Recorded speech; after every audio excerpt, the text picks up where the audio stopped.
Hey everyone, today we are diving straight into the absolute, literal beginning of it all. We're going to explore the profound origins of humanity as they're laid out in the renowned Islamic scholar Ibn Kathir's foundational text, Stories of the Prophets. We're going to unpack the massive cosmic narrative of Prophet Adam, tracing the timeline from way before the dawn of mankind right up to the establishment of human life on Earth. So let's just get right into it. The primary source material we're looking at today is Ibn Kathir's legendary compilation of prophetic history. We're directly using this classic text to unpack the epic journey of the very first human. And this isn't just a basic historical timeline. It's a completely fascinating look at the spiritual and philosophical foundations of humanity according to the Islamic tradition. So what exactly is the origin of humanity here? Well, to answer that, we actually have to shift our focus to a time before mankind even existed. The story kicks off in the heavens when Allah addressed the angels to announce this really monumental decision. He was going to place a vicegerent, which basically means a caretaker or representative, on Earth. Which brings us to our first major milestone. Section 1, Creation from the Dust. Now, when Allah announced this plan, the angels were actually a little concerned at first. Drawing on what they already knew, they asked if this new creation would just end up causing mischief and shedding blood on Earth, while they, the angels, were already constantly glorifying Allah. Allah's response was incredibly profound, but simple. He said, "I know that which you do not know." And we really start to see the depth of that divine plan in exactly how Adam was formed. According to traditions noted by Prophet Muhammad, Adam wasn't just made from some ordinary random dirt. He was actually created from a handful of dust taken from different lands all across the earth. We're talking white, red, black, and yellow clay. And this is so cool because it vividly represents the vast physical diversity of all future mankind. But it goes way deeper than just looks. It also represents the hugely varied inner natures of humanity, encompassing good and evil, ease and sorrow, and literally everything in between. Let's walk through the actual chronological steps of Adam's physical creation. So first, he was fashioned from this incredibly diverse mixed clay. Then he was left for a period of time until he became like sounding pottery. The absolute pinnacle of this process was when Allah breathed his spirit into Adam. And honestly, I absolutely love this next detail from the text. As the spirit reached his head, the very first thing Adam did upon coming to life was sneeze. Yeah, he sneezed. The angels told him to say, "All praise belongs to Allah." And Allah replied, "Your Lord has granted you mercy." It is just such an incredibly intimate, relatable first moment of human consciousness. But of course, this miraculous creation immediately sparked a massive cosmic conflict. Moving on to Section 2, the arrogance of Iblis.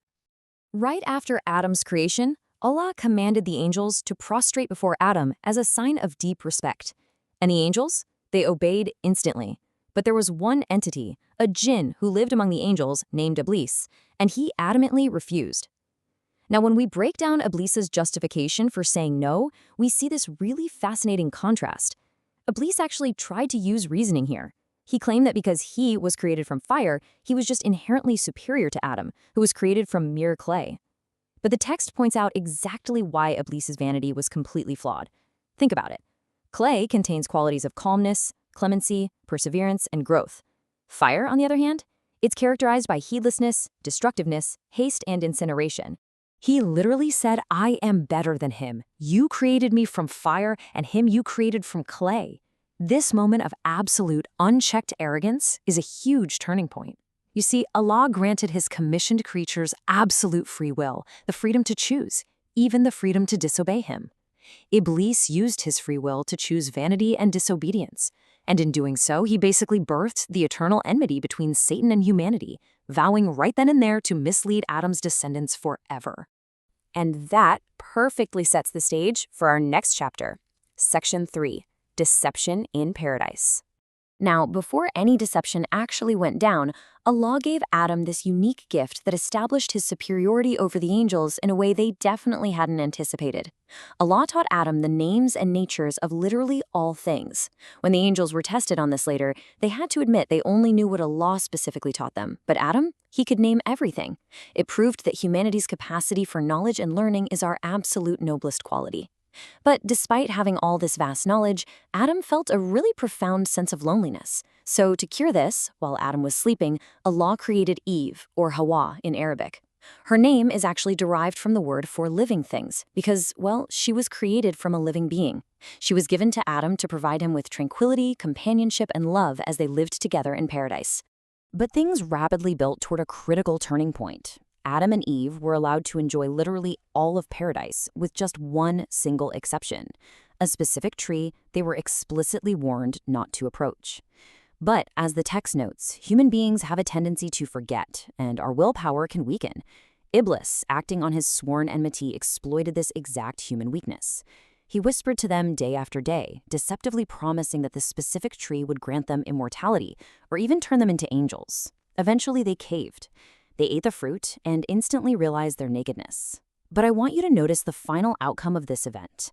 Unlike Iblis, who, remember, completely doubled down on his arrogance when he messed up, Adam and Eve did the exact opposite. They immediately recognized their mistake and offered incredibly sincere repentance to Allah. Because of this defining act, they were commanded to leave paradise and descend to earth, which brings us to section 4, vicegerents on earth. Now, it is absolutely crucial to understand that this descent was not some kind of humiliating degradation. It was actually a highly dignified step, and frankly, it was the exact fulfillment of a divine plan. Remember, way back at the beginning, Allah told the angels he was placing a vicegerent on earth, not keeping them in paradise forever. Experiencing Satan's deception firsthand, realizing their own human weakness, and most importantly, learning exactly how to seek forgiveness, these were absolutely essential lessons for humanity to learn before they could take on the immense, heavy responsibility of being caretakers of the earth. But of course, life on earth would quickly prove to be full of immense challenges. This brings us to section 5, the first tragedy. This tragedy emerged from the very first human conflict, which happened between Adam's twin sons, Cain and Abel, also known as Qabil and Habil. And the root of this conflict just perfectly illustrates the fundamental dichotomy of human nature, our capacity for both incredible selfless goodness and really terrible selfishness. A serious dispute arose between the brothers over marriage arrangements.